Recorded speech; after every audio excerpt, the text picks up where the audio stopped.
and thanks for everybody for coming. I mean, you probably have better things to do, but anyhow. See, this is ideally I should have talked about things I know better, which is a boring discipline called sociology.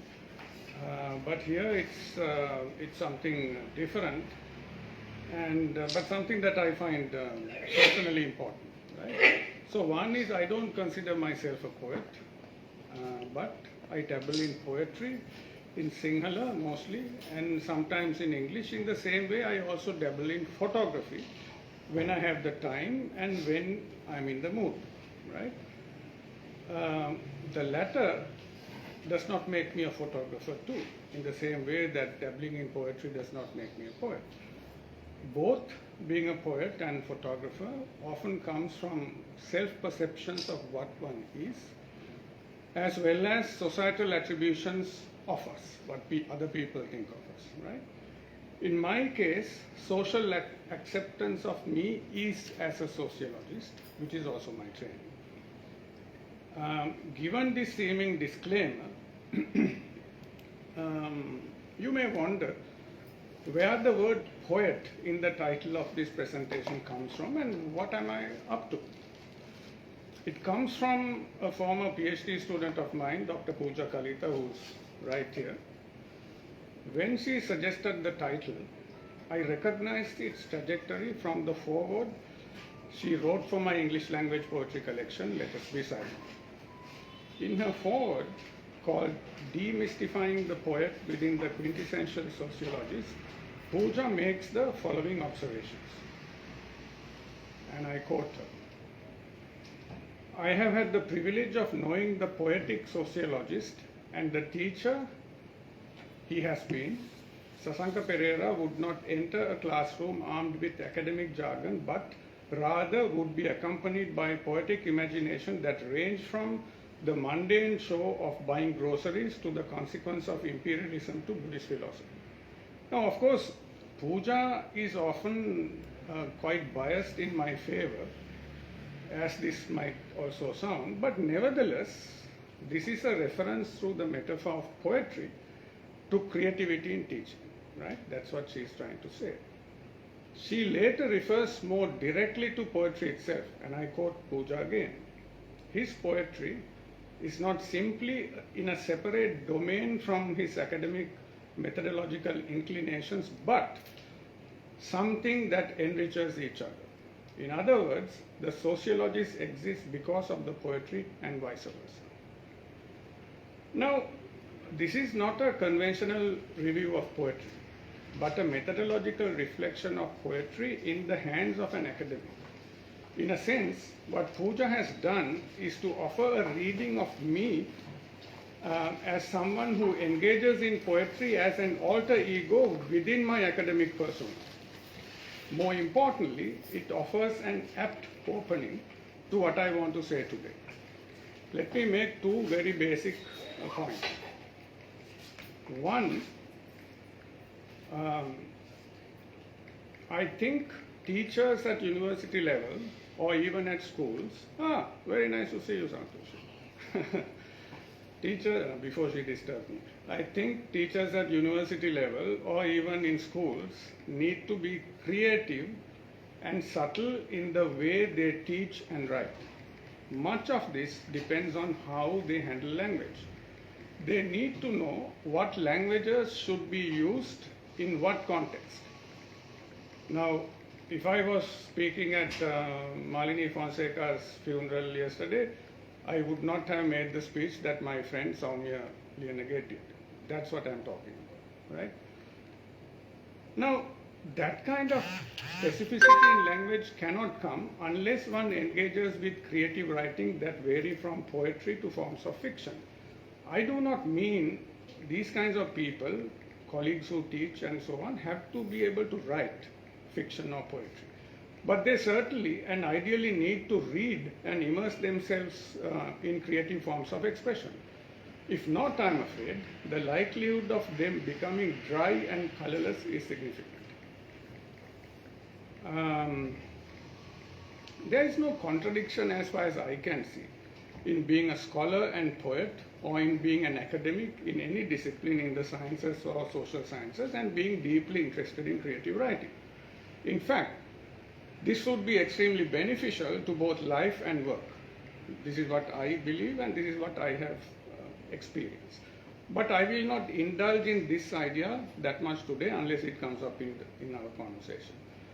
Two, and I'll pose this as a question, can forms of creative expression be considered reliable repositories of information and a method in social research and writing in a time overdetermined by clinical understandings of objectivity and statistics as ultimate social facts?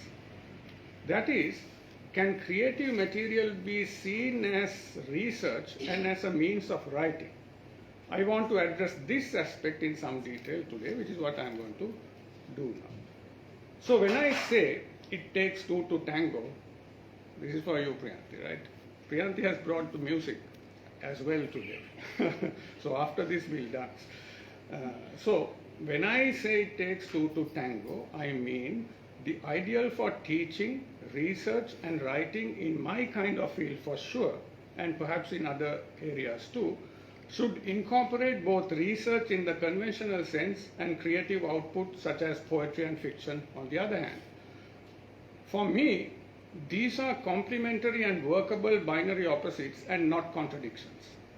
The tango between these two forms gives our work more color and dynamism. Now, let me explore the question, can forms of creative expression be considered reliable repositories of information and methods in social research? So this is the main thing that I want to talk about today. When think about combining academic and creative enterprises, an opinion attributed to sociologist Howard Becker comes to mind. He noted, and I quote, "Creative acts emerge within the social context where individuals and cultural dynamics intertwine to produce innovative expressions." In the same sense, I guess it is self-evident, academic acts also emerge from within the social. So, something combining these acts at different levels in society should not be as inconceivable as it often sounds. But methodologically, it is precisely this idea of innovativeness that creates anxieties for mainstream social sciences. Like the word terrorism that brings fear and anxiety to military establishments and governments across the world, innovativeness brings similar anxieties and fears to established academic disciplines in social sciences across the world too. And this is particularly the case with mainstream sociology, which is my discipline and which is why I am utterly bored with sociology in Sri Lanka in particular, but sociology in this part of the world more generally. This is because innovativeness effectively translates into subjective in this context, and anything and everything that is not supposedly objective in a black and white sense is taboo from mainstream consideration. This is similar to what Patricia Levy has pointed out in her book, Method Meets Arts, arts-based research practice, where she notes that mainstream qualitative research often followed strict disciplinary standards regarding methodological choices, at times seemingly judged against positivist standards, right? So if something is not statistically sound, it's not scientific. This means, historically, social sciences have attempted to create their so-called scientific persona by institutionalizing and blindly codifying what is thought to be objectivity as mandated by natural science.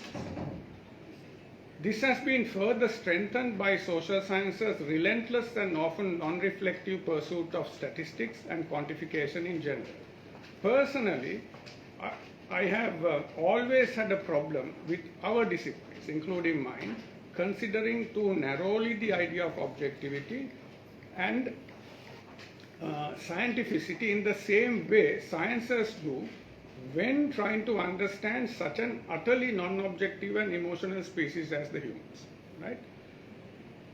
It is in this context that social sciences have by and large, not considered creative expressions reflectively in theoretical, methodological, and pedagogical terms, barring the efforts of a relatively small community of scholars. Let me now specifically focus on creative expressions in social research. When we are talking of creative expressions, there is a fundamental distinction that can be made. That is, one, are we thinking of creative expressions in the way we present our work as forms of text, or two, are we thinking of creative expressions in the way we present our work, are we thinking of creative expressions as sources of information for our research? These two are very distinct domains that we need to keep in mind. There is also another distinction that is useful to make, and that is, one, are we talking of creative material generated as part of research, or two, are we referring to creative expressions that already exist in society which may focus on as part of the research process? Today, much of the scholarly attention on what is called arts-based research focuses on the way we present our work as forms of text and creative material generated as part of the research process itself. So what people call arts-based research comes from the research process itself. It doesn't exist outside independently. Today, so what is known as social fiction, and this word is important, has emerged in situations where forms of fiction have been created as part of the research process itself. Patricia Levy, who coined the word, identifies social fiction as works of fiction that is grounded in scholarly research. That is, fiction generated as part of a research process to talk about social issues fictionally. Levy's first novel, Low-Fat Love, was based on insights from a decade of interview research and autoethnographic observations. So she's written a novel, but the material came from serious ethnographic research. This is the difference. And I see, if I may digress a little bit, I think that, see, Sri Lankan writer once called me in India a few years ago, and I was on my way traveling to Bhutan. And he said, sir, now, he wanted to talk about the Japanese bombing of Colombo. There was that little incident, 1940, whatever. So then I asked him, are you writing a novel? He said, yes. So I said, see, this is not the way to do this. I am on the way to Bhutan and you are asking me about Japanese bombing of Colombo, which happened so long ago. You are supposed to be in the archives looking at. That is the kind of thing that I am talking about. Now this guy is trained as a social scientist. He should have done the research without asking me, right? In other words, I think even a fairly good novel will be extremely dynamic and believable even in fictional form if you allow research to do the trick. Now, this is why I am fascinated with works of people like Umberto Eco. Now, obviously, his philosophy and his scholarly interest in linguistics as well as in European history comes out very clearly from his first novel to the last, right? Without that scholarly background, he wouldn't have written any of these things, right? So this is what I'm trying to say. So even if we are looking only at fiction and fiction for the sake of fiction, I think research has to go into this. But I'm talking about something in between. I'm talking about whether these works of fiction can impact the way we teach and the way we write. So I'll come to this in a bit. I'm going back to Patricia Levy because she is one of these people who's talked quite a lot about this use of fiction in sociology in particular. In a 2022 interview, she noted, writing fiction sensitizes you to the world in new ways that permeates everything. I think it's made me a much stronger sociologist. I am able to see more connections, macro links and their nuances. I think both more broadly and with far more specificity. I use language more precisely, which not only changes the way I write, but also the way I read and the way I hear. So this is what Levy is talking about fiction. I think she's right. My personal engagement with photography and poetry, as well as interest in language as a tool for popular communication, have made me more attuned to details and nuances in the landscapes and humanscapes, as well as the emotional and linguistic domains I tread upon in my research, reading and thinking. Here, for Levy, as it is for many others, social fiction is not only a method of research, but also a way of expression rooted via mediations in language. As she noted in 2015, academic articles published in usual forums are hardly read except by a handful of experts, and they are inaccessible in terms of language. Now we know all about this, right? For her, in this specific context, social fiction was a matter of finding a different way to conduct and present research. So she had these two things. It's a way of conducting research, and more importantly, it's also an accessible way of presenting research, but fictional. What this means is to allow social research or ethnographic inquiries to construct fictional narratives as opposed to academic prose, often implicated by impenetrable jargon. This is what Wolfgang Iser in 1997 referred to as overstepping, which means bringing empirical reality into literary work. It is also in this context that Robin Clare has brought the material from her well-regarded ethnographic research on corporate greed into a suspense novel called Zombie Seed and the Butterfly Blues, published in 2013. The format of the novel, as opposed to regular academic prose, allows the author to explore more creatively and more lucidly issues such as corporate greed, environmental pollution, and domestic violence. Now, most supporters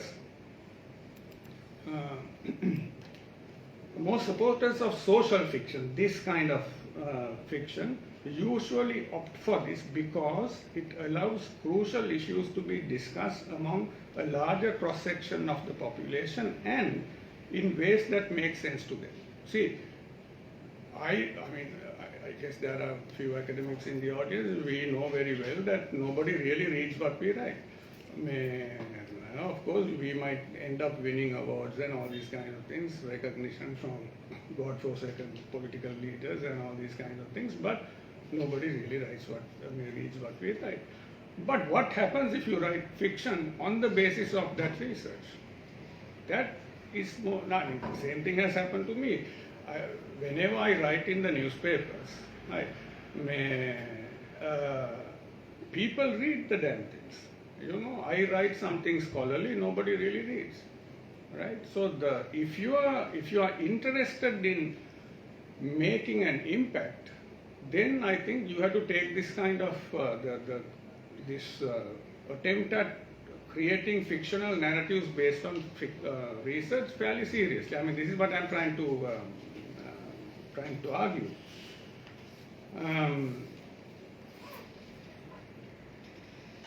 So basically, the point is that if you follow this method, then it allows you to discuss crucial issues among a larger cross-section of population in a way that you understand. So you use the language that is accessible to them. Seen in this sense, social fiction is mostly a matter of narrative motivated by an ideological commitment to communicate matters excavated from research to people beyond limited circles of experts. But we also have to be realistic that not everyone can be a decent fiction writer or poet, right? However, insightful the ethnographic or historical or other kinds of research material he or she has generated. So you might have good researchers who've done decent work, but they may not be able to be decent fiction writers or poets, right? In my mind, however, See, this also doesn't need to be the case. Now, we should not expect, people like me and Susirit and Jagat and whoever else here who are academics to be poets. And that's why I started by saying I'm not a poet. I dabble in poetry. There is a difference, right? So, what am I trying to argue then? Is the question you will have. So one does not have to be a writer of this sort. In my mind, creative expression, when it comes to communication, does not necessarily have to be only fictional or poetic. It can be non-academic journalistic prose too, but based on serious social research and reflection. You read our newspapers, you also read a lot of nonsense, no? But I am not talking about that kind of thing, right? Let your research speak to people in a way that they understand. Now, this is what I have tried to do for many years, masquerading as a writer or a journalist in popular forums in Sri Lanka, Nepal, and India. I have this very strange experience, in the mountains of over the Kathmandu Valley in a place called Hathiban. I just went there with my wife. Absolutely desolate place at that time. Only the two of us were there. I said, I am Sasanka Perera. I have a reservation. This young guy came and said, you are a journalist. No, I said, no, I am an academic. At that time, University of Colombo. Then he goes around and finds this Himal magazine, copy of Himal, published in. He said, friend, see, your name is here. So this guy knew me not because I am an academic, but because I've written an article that he understood. See, so that is the kind of, now that is not just, it was not fiction, but it was non-academic prose, right? And I think this is the kind of thing that actually captures people's attention. On the other hand, fiction as well as poetry that already exists in society can be a resource for social research too. Talking specifically of poetry in social research, Laurel Richardson says that aspects of humanity that social scientists may miss might be revealed in poetry, allowing readers to connect with things deep within themselves. Similarly, Miles Richardson notes that poetry is useful when one is keen to reveal a moment of truth, while Sandra Faulkner argues that a researcher might consider using poetry when prose becomes insufficient to communicate his or her message. Sorry, I lost my notes.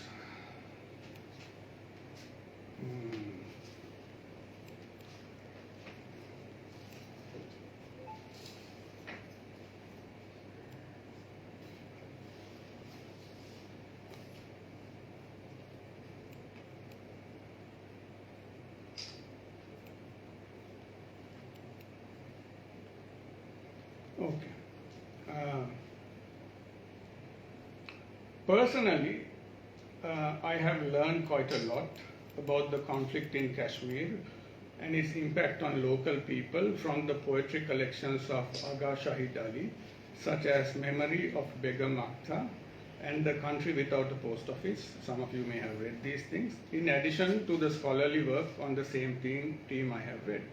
Similarly, my understanding of the Sri Lankan Civil War and its terrible consequences on Tamil people comes from my own research, using conventional methods, reading what other scholars have produced, as well as work of poets such as Rudramurthy Cheran, presented in compilations like The Second Sunrise, translated by Lakshmi Holmstrom in 2010, In a Time of Burning, translated by Lakshmi Holmstrom and Sasha Eveling, and You Cannot Turn Away, translated by Chelva Kanaganayagam in 2011. Now, this is merely one example of a poet from many possible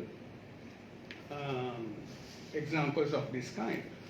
One of the most nuanced readings of the background that led to the 1971 insurrection came to me long time ago from the poetry of Parakrama Kodituakku. Similarly, the poetry in contemporary times, the poetry of Kapila Gamage, Buddhi Galapatti, Lahiru Kitalagama or Kusal Kuruvita, and many others who write in Sinhala offer considerably sophisticated insights into the times and contexts in which they lived, which we also share, much better than writers in social sciences, I think. It is also the same, I would say, about Gunadasa Amarasekaran. I mean, there is a guy with whom I have had major disagreements politically, all this Jatika Chintanya stuff. But if you look at his this series of novels, short novels, Gamanaka Mula, Gamanaka Madhur, this, that and the other, I think there were 7 or 8. Now, if you want a sense of Sinhala people's migration from the rural sector to the city, and the kind of cultural transformations that took place there, and then them migrating to the West, coming back with all kinds of confusions and so on and so forth, I would recommend to anyone, read Gunadasa Amarasekaran. But if you want political enlightenment, don't read. So these are two very different things, right? And I don't think there is a single social science text currently that offers a nuanced enough reflection on the rural to urban migration in Sri Lanka than these novels, right? So,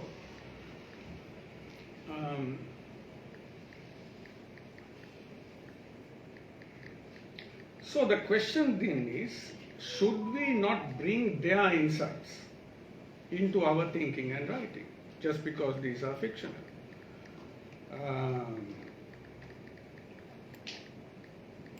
It is not that I could not have done my work without resorting to the works of poets such as Cheran, Jayapalan and others that I just referred to. But I believe reading their work, even in translation, has given me access to a more nuanced understanding of what we might in sociology call the field. Of course, a sociological study might fully focus on what fiction or poetry might reflect on a specific theme too, right? Now, let me give you two very specific examples from Sinhala poetry with which I had some direct involvement. These other things I am referring to because I have read them, I've thought about the works of these poets and so on, but these two collections I am about to refer to, I had a personal involvement. I have in mind Sandarasi Sudusingha's 2021 collection of poems called Gini Vedunu Piyapat, focused quite obsessively on the destruction of the Jaffna Public Library and the guilt over that incident in the mind of a person who was not even born when it happened, and Sujiva Hettitantri's 2019 collection of poetry called Sandeshe Avala Bag Kaputanta Gode. Now, Hettitantri, his verse dealt with poverty, divisive politics, love, nostalgia in living away from home because he teaches sociology in the US somewhere.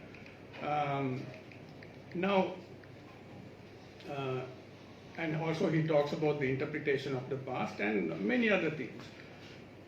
I had to write the introduction to both of these poems, and as usual, I was very reluctant on the basis that I am not a poet. But then, some of these are former students, don't listen. So I ended up writing the introductions. In writing these two introductions to both collections, my basic question was, would these collections allow me to treat them as sources to discuss different aspects of Sri Lankan life, history and politics, right? And my response to myself was that they could. In the same way, the works I referred to earlier also could. So, now, it is on that grounds that I try to go into fictions whenever I want to and whenever I can, in a way that I can also talk about society, but much more interesting, right? This is what I was trying to tell you with regard to Gunadasa Amarasekaran's work, because it is, politically problematic, particularly his latter stuff, but these things actually gave a certain nuanced introduction to the way in which our society changed. My belief is creative expressions and unorthodox ways of doing things can be brought into any pedagogical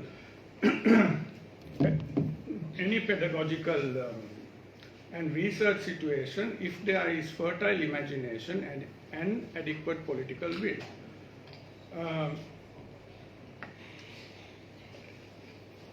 Let me offer you one personal example from pedagogy In 2022, for the MA course Social Theory 1 at South Asian University, co-taught by my colleague Ravi Kumar and myself, Ravi designed the final exam that allowed for the intersection of selected poetry with the ideas of the three mainstream thinkers whose contributions we had explored in the class. These thinkers were Karl Marx, Max Weber and Emil Durkheim, all late 19th century European thinkers. Now, the exam presented the poems of The Rebel by Qazi Nazrul Islam, Don't Ask Me My Darling, and We Will See by Faiz Ahmad Faiz, and Taj Mahal and the Shadows by Sahir Ludhiani. All these were 20th century South Asian poets, specifically from Bangladesh, Pakistan and India.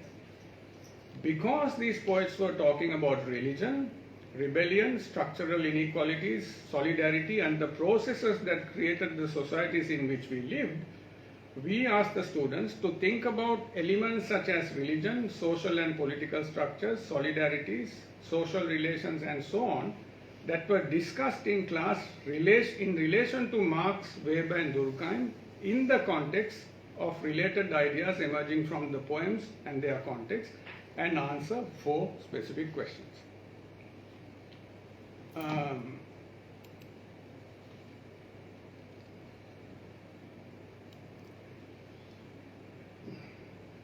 not going to read all the questions, but the first question was this.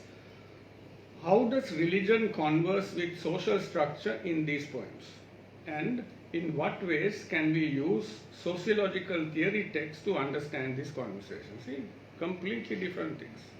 Poetry from the 20th century and social theory, 20th century South Asia, and social theory from 19th century Europe, right? In answering these 4 questions, we gave the students considerable freedom to discuss issues of theory in relation to these poems, their own lives, what they have seen and what they have read. What we attempted was to bring into mainstream social theory class a non-orthodox pedagogical tool informed by poetry but for evaluation. So this is not some joke, right? Everybody had to get marks because you also had to cater to the university system of evaluations, right? The same applies to the use of visual art, visual culture in social research too, even though I have written a lot about it, but I will not discuss this today. The question then is, aren't the themes dealt with selected poems, fictional narratives and visual artworks function as legitimate domains of social research? Aren't these the same thematics that interest sociologists and other practitioners of social sciences and humanities? It is due to these kinds of considerations that my 2017 book, Violence and the Burden of Memory, Remembrance and Erasure in Singular Consciousness, which took 10 to 12 years to research and compile, had an entire chapter on visual arts attempting to disentangle the memories of violence embedded in them. So these are the works of what is now known as the art of the 1990s.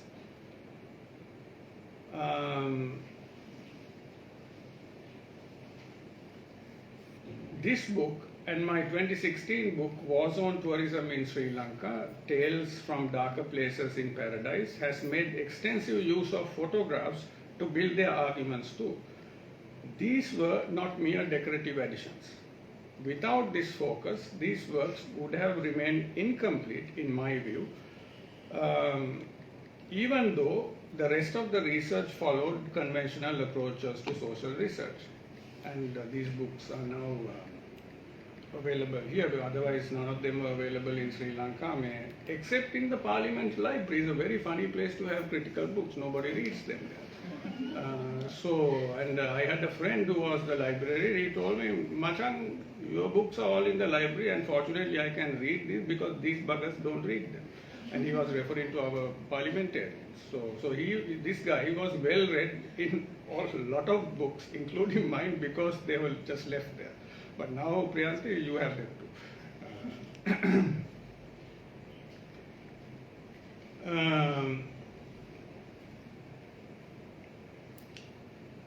Now, what does all this say? This is what I am trying to ask you people. Now, I've given you this whole scheme of things, not necessarily that well connected, but I hope it's at least minimally coherent. But what does all this say? The current situation across social sciences in our country and in the region is marked by institutional and personal conservativeness and non-innovation, further compounded by disruption set in motion by states. In this context, a landmark epistemic break that might openly absorb creative expressions into the existing methodological fold in social sciences and pedagogy of social sciences is not conceivable in the foreseeable future. But even in this dim and uninspiring situation, both individuals and in a few instances, some institutions as well can achieve much. But to do that, you have to have adequate political determination and intellectual will. Now, this is very unlikely to happen in universities, coming from that background. But Priyanti, my biased opinion is this kind of place, if you get your act together, might just be able to pull it off. So this is my interest in doing this presentation today too. Unlike colleagues squarely located in the midst of the arts-based research discourse, some of whose works I have referred to today, and whose opinions on some matters I value, I am not advocating for a concerted epistemic break privileging creative expressions in social research, in teaching and in publishing to the extent of undermining other valuable and available and more established approaches. So I'm not saying let's bring fiction and poetry, kavi and samaj vidya, that is not what I'm saying, right? But I am also not a fan of generating fiction or poetry from social research just for the sake of it. Computer is driving me nuts today. I don't know what's going on. I think there is a creative bug. I know.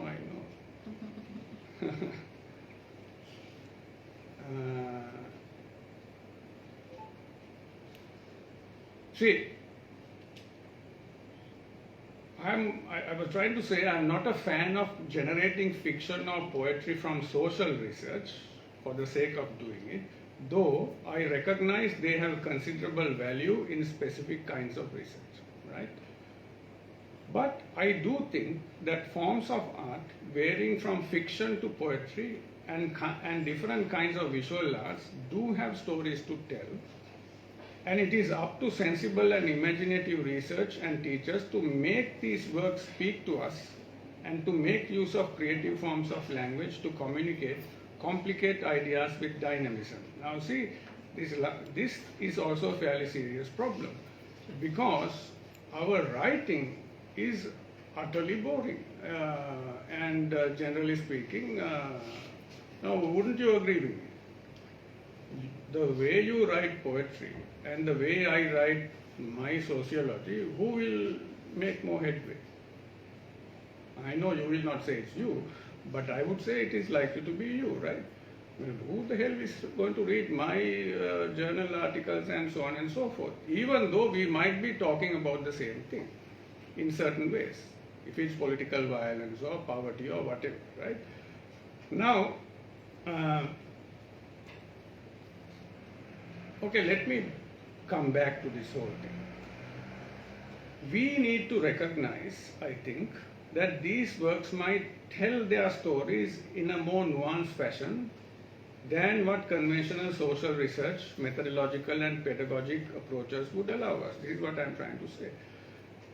And this is particularly the case in specific situations where these kinds of discourses might have more to offer than pre-existing academic official historical sources or what we can hope to garner from techniques like interviews, case studies, surveys and so on. Now I think if you are looking at political violence of Sri Lanka, if you do not look at our visual culture, then you are going to have a serious problem.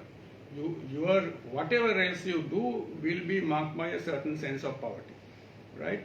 If you do not look at poetry coming from Tamil society about the same violence in that part of the world, you will have a fairly serious lapse, because I think those creative forms capture the experience of that time far more subtly than our social science texts, right? I mean, obviously it's much better if you can read the original, but then people like me can't. So it's still better to look at this in translation. And when it comes to Tamil poetry, there are much more translations than when it comes to Sinhala poetry, right, or fiction, because of the diaspora.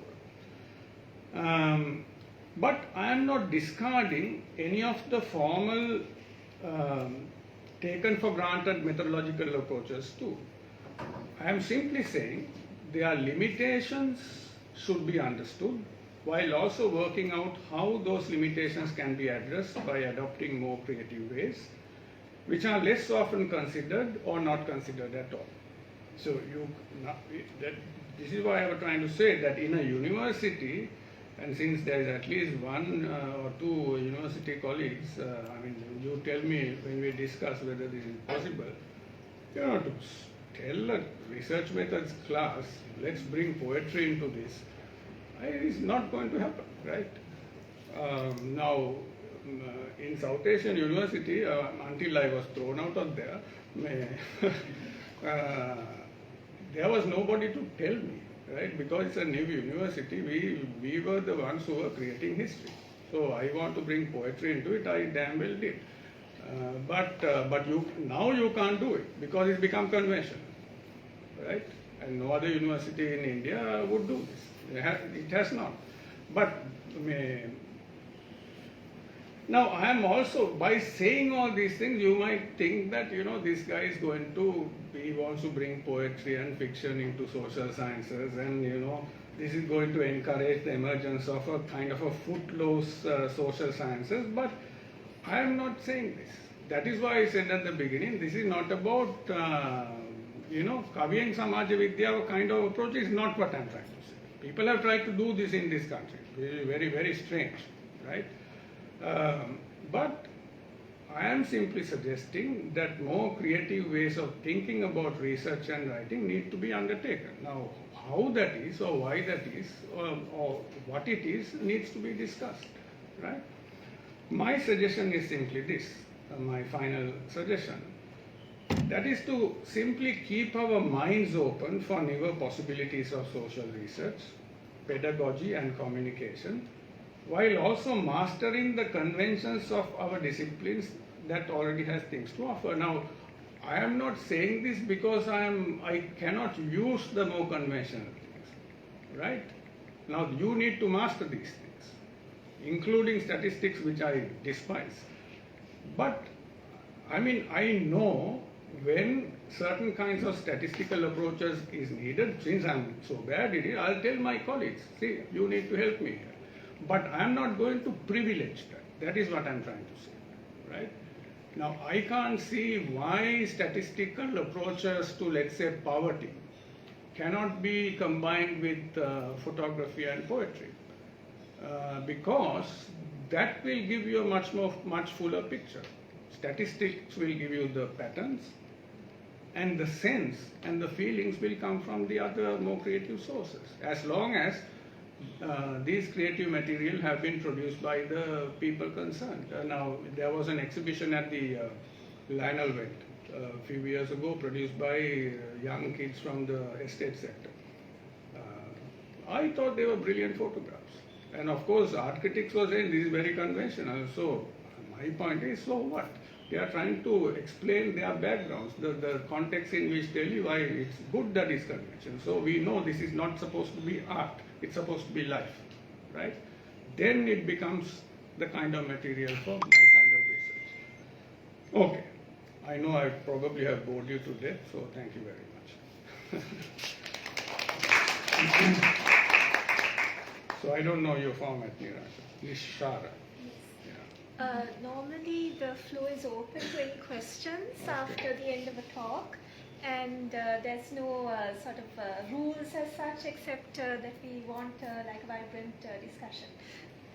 So So if anyone is interested in going first. Thanks, Sasanka. Very good. Well, the assumption in your presentation was sort of to bridge these two different worlds.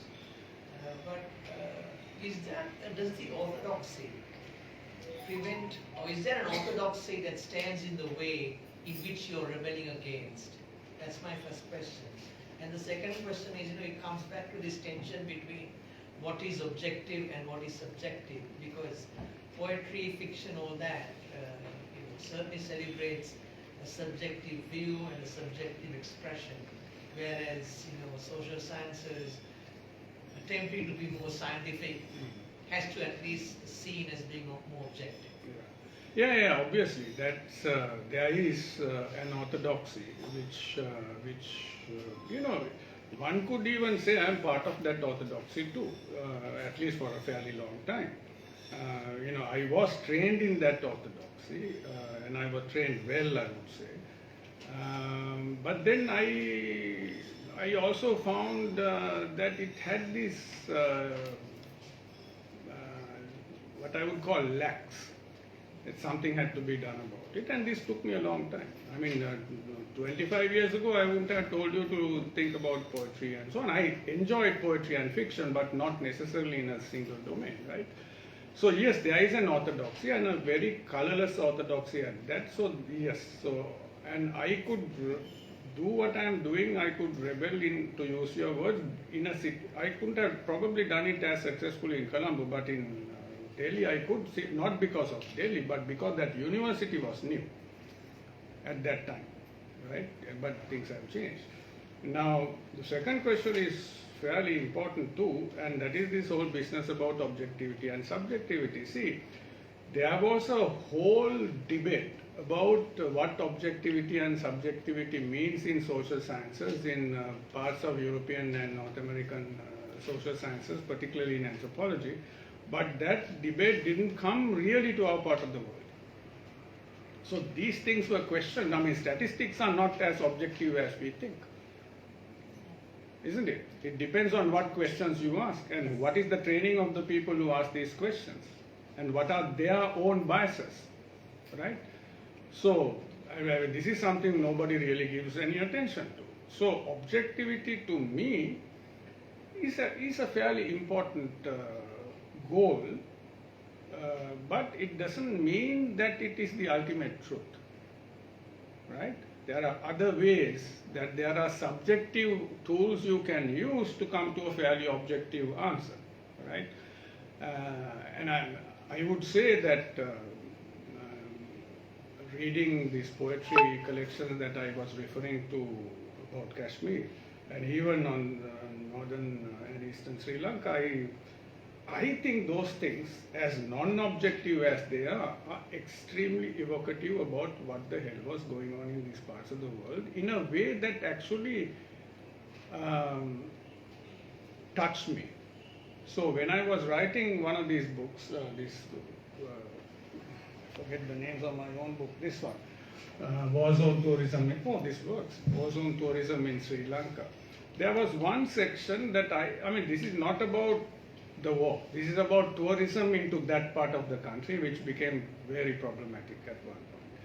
So I had to explain what happened in the war in order to contextualize tourism. So I asked this question, now do I have to go back to that conventional explanation in sociological terms what happened, or is there another way? So I thought, okay, I am going to quote a poem by Cheran. It was called The History of a Leg or some such thing. I find a brilliant poem about, he's talking about this foot that was severed from its body. And I thought, okay, I'm going to put this poem and this will explain what that war meant. And it is in that context that this tourism will take, right? So that is one, so this is what I'm trying to say now. The research was objective, but then I was using this to contextualize it. And then two other things I did in this book is that we had two phases of war zone tourism. One before the war ended and one after the war ended, right? Now, in both things, I begin with a fictional narrative of somebody who's trying to go to the north and the east to engage in this tourism. Now, I could have given that on the basis of my interviews and so on, which also existed. But I wrote a half a page fictional account. But I didn't say it's fiction. Maybe I did say in the introduction, but I asked colleagues, both in India and Sri Lanka, I said, don't say it's fiction, just let it be. But given the fact that I was orthodox in my own way, I made it possible for readers to understand there is something different in this by italicizing these two things and also separating it with a bunch of stars. So, but it was the opening because it gave the sense of what to expect in that particular phase of tourism, and the rest, based on interviews and photographs and whatnot, created the story. So these are the possibilities. So it's not that I am not talking without context. This is not abstract theoretical kind of thing. It is theoretical too, but then these things, at least I have tried these things. And nobody has taken me to task so far. In this country, because nobody would have read these things, but elsewhere in the world they have. But anyway, I didn't mean to take this much time, but yes, madam. How's the medical faculty? Okay, yeah, we are in the same area. Exactly. Yeah. Throughout your talk, I felt as if I was that proverbial drunk under the lamppost. You know the story? Yeah, I do know the story. Because I was trying to find meaning in that area where there was light. The rest of, most of what you were saying was a little on the dark side. We come from the natural sciences and medicine and so forth. So, a lot of the time that you were saying it, I was trying to see, is this sociologist and the poet also equally applicable? Can a doctor, for instance, do a talk of this nature, the doctor and the poet trying to bring fictional narratives into a hardcore science, right? I know lots of physicians have been good creative writers. Yeah. But how do you, and sociology you can do it because you are talking about the collective human experience, sociological experience, where when it comes to medicine it is more individualized, patient and so on. But then the human condition comes in. So the question is, what would have been a situation where a medical person attempts to do your kind of lecture today? No, that's I'm very happy you asked this question because I was actually going to dabble in this. Then I thought I'm not going to do it because I'm not an expert. But I just referred to social sciences and natural sciences, and I assumed that medicine and all these kinds of things could be accommodated within it. But see, Sushil, it's like this. Now, I don't think it's as easy even for a sociologist to do this because they think their discipline is scientific. It is the same logic applies, right? But because it deals with language much more closely, there are better options to do it if you want to. Now, I think, I don't have much regard for medical education in general, but I think if you look at the medical faculty school in Colombo, it has also created some very creative people over the years, since the 1960s. It has doctors who has written songs, who perform, and photographers and so on and so forth, at least since the 60s. And it still has this very well-known kind of bias towards music, So now, that means that some of these people have internalized these creative possibilities. Now, Whether it can be brought into the discipline is another matter, right? But I think if you look at the 1950s and see the ways in which not just doctors but social activists and so on and so forth who are trying to explain the consequences of malaria. No, obviously in the 50s we did not have the literacy we had today to write about these things. So, in certain kinds of pereharas organized by temples and whatnot, people were trying to explain the consequences of malaria and how to identify the mosquito, how to stay away from these creatures and so on by enacting these things. Right? These Olubakko kind of dancers, and the mosquitoes were going in the perehara dancing and doing all sorts of things. So now that was science. No, I'm giving you an extreme example, but these things did happen in the 50s. So in the same way, I can't see why certain kinds of things that are related to some aspects of medical sciences cannot be fictionalized or cannot be put in a way that will reach a larger group of people. I'm not referring to your scientific papers, right? What about the distance between our doctors and society? It's a fairly serious thing nowadays. Now, why does that happen? I think the best people to address that would be the doctors. Once recently something a long time ago, I was crossing the road in Panadura, and there was this doctor with his cross on the windshield, a bad driver, and nearly knocked me down. So, and I, as someone educated in a proper government school, I came up with the choicest signal. I didn't see his damn cross. And you know what he told me? He put the shutter down and said, I'm a doctor. Now that is what I'm talking about. So he got more choices signal from me. But now this is not exactly medicine, but it comes from that education. Now shouldn't medical people, aren't they the best people to address that?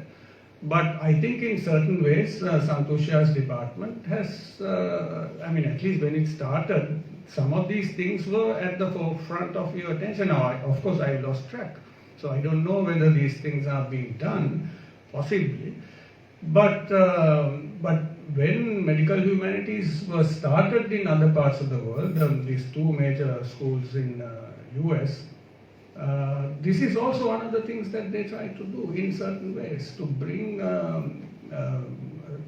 at least humanities to reckon, to have a bearing on the way medicine was practiced, right? But your question will not necessarily come up in the minds of most medical practitioners. That is where the problem is. Because we are not trained to do that. It will not come up in the training in my own area. That's why I said it's not that different. Okay. Yes, madam. So I have a comment and a question. Comment first? Whatever. Okay, so you were just discussing how can we incorporate this into education and syllabus. As you said, what we're trying to do in the Department of Medical Humanities is to use this as course material. It is not entertainment, it is not stress busters. They have that separate to the curriculum. So we have one thing called understanding patients through art. We use cinema, novels, poetry from Sri Lanka, India, Japan, the works and the contemporary books in Sri Lanka on health issues. So the students will go back, read and come back and reflect and discuss what it is. So we do that as one activity. Then there is the Humanitas program, which you have not yet come as a guest. You haven't asked me. You're not here, no. Anyway. Now You don't get invited.